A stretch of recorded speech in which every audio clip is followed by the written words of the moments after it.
Hey everyone, and welcome to This Explainer. Today, we're diving into the pretty fascinating world of business-to-consumer digital marketing. We're going to be exploring both the psychology of the buyer, that's us, and the strategic playbook of the seller. Basically, we're looking at that invisible digital handshake that happens every single time a transaction takes place on the web, and breaking down the exact mechanics of what makes us trust a website enough to hand over our hard-earned money. All right, let's just jump right in. Before we even look at how businesses sell, we have to ask a crucial question to understand the psychological barriers we all face online. What actually happens in our minds in those final few seconds of hesitation right before we click that Buy Now button?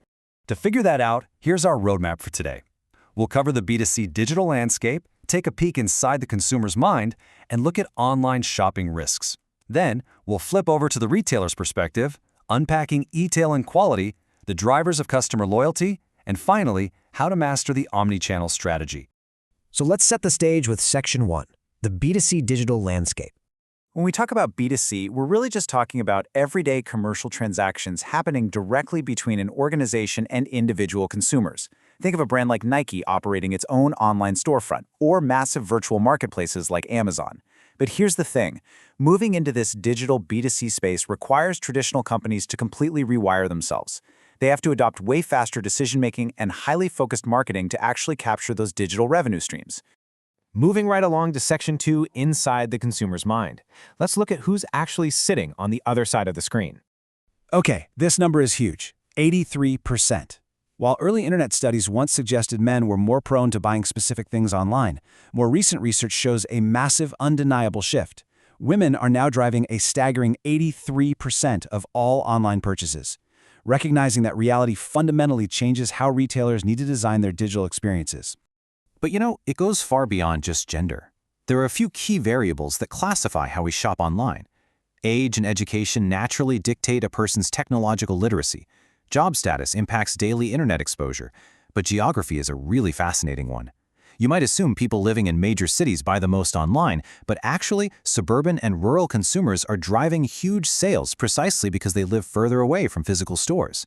Also, the data shows that higher income brackets, specifically the C1 and C2 groups, show a much stronger correlation with frequent online purchasing. Which brings us to Section 3, overcoming online shopping risks.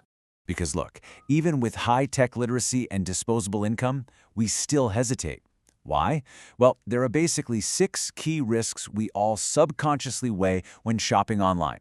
Financial risk is obvious, fear of payment fraud or losing money. Then there's product performance. Will it actually look like the photo? Social, psychological, and physical risks play a part too. And then there's time risk. Believe me, there is literally nothing that kills a sale faster than a frustratingly slow-loading website or a clunky checkout process. To put this into perspective, look at these UK online shopping preferences. It shows exactly how these risks dictate real-world behavior. Low-risk items like books, they completely dominate at 85. Why? Because the risk of a book arriving broken or fundamentally different from your expectations is incredibly low. On the flip side, complex, high-risk items like electronics see significantly lower purchase intent online, sitting at 45, because the fear of product failure or dealing with a nightmare return process is just so much higher. Okay, let's switch gears and see how businesses solve this in Section 4, the dimensions of e-tail Q. Retailers fight these consumer fears using something called e-tail Q, or e-tailing quality. It breaks down into 4 essential dimensions. First, website design. Navigation has to be seamless, and search filters actually need to work. Second, fulfillment. The product has to match its photo and arrive on time. Third, customer service, meaning quick, helpful support. And finally, security and privacy, using third-party verifications so buyers know for sure their financial data is totally locked down. Now, here is a highly relatable scenario that absolutely destroys a brand's e-tail queue: phantom stock. Have you ever bought something, felt great about it, and then got an email 3 days later saying, "Oops, actually, we're out of stock"? Yeah, that's phantom stock. It's the ultimate fulfillment failure. It shatters trust and practically guarantees that customer is never, ever coming back. So, assuming a retailer avoids those pitfalls, how do they keep us coming back? That's Section 5, drivers of customer loyalty. The best retailers build loyalty through these 6 key variables. The biggest takeaway here is that online loyalty isn't just about having the cheapest prices. It's about the entire experience.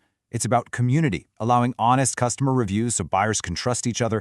It's about care, giving transparent order tracking. And it's really about character, injecting a distinct, fun personality into the website so you feel a real connection to the brand rather than just clicking through a cold, faceless digital catalog.